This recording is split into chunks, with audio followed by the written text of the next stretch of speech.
আসসালামু আলাইকুম, কেমন আছেন সবাই? ফিফা ওয়ার্ল্ড কাপ তো অলরেডি চলতেছে।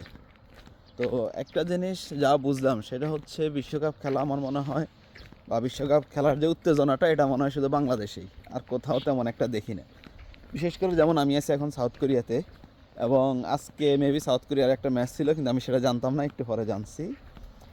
আর সাউথ কোরিয়া ফুটবল বিশ্বকাপে খেলতেছে, কিন্তু অথচ এদের দেশে এখন পর্যন্ত কোনো মানে ওয়ার্ল্ড কাপের কোনো এরকম ইয়াই দেখি না, মানে প্রচারণা বা ওদের দেশ খেলতেছে এরকম কোনো কিছুই দেখি না।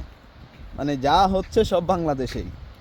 আর অলরেডি 2টা ম্যাচ হয়ে গেছে, আমি নিজেও এখন পর্যন্ত দেখার সুযোগ হয়নি, কারণ সারাদিন কাজ করতেছি। আর এখানের মানুষগুলা কোরিয়ান যারা, ওরা তো এক একটা রোবট টাইপের, ওরা শুধু কাজই বুঝে, এছাড়া আর ওদের খায় দায় কোনো কাম নাই যে ওরা এগুলো নিয়ে খুব এনজয় করবে। যেমন আমার বস, যে ও আজকে আমরা জিজ্ঞেস করতেছে যে ফুটবল খেলা তুমি কোন দল সাপোর্ট করো।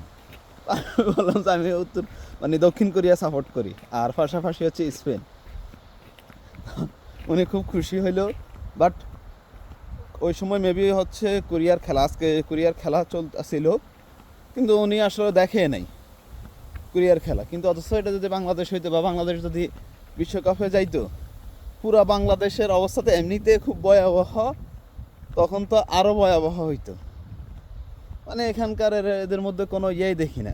ওয়ার্ল্ড কাপ চলতেছে একদিকে, আর এরা ওদের মতো করে আছে, মানে কোনো একটা ফ্ল্যাগও দেখি নেই যে ওয়ার্ল্ড কাপের বিভিন্ন প্রচারণা নিয়ে। কেমন জানি এরা।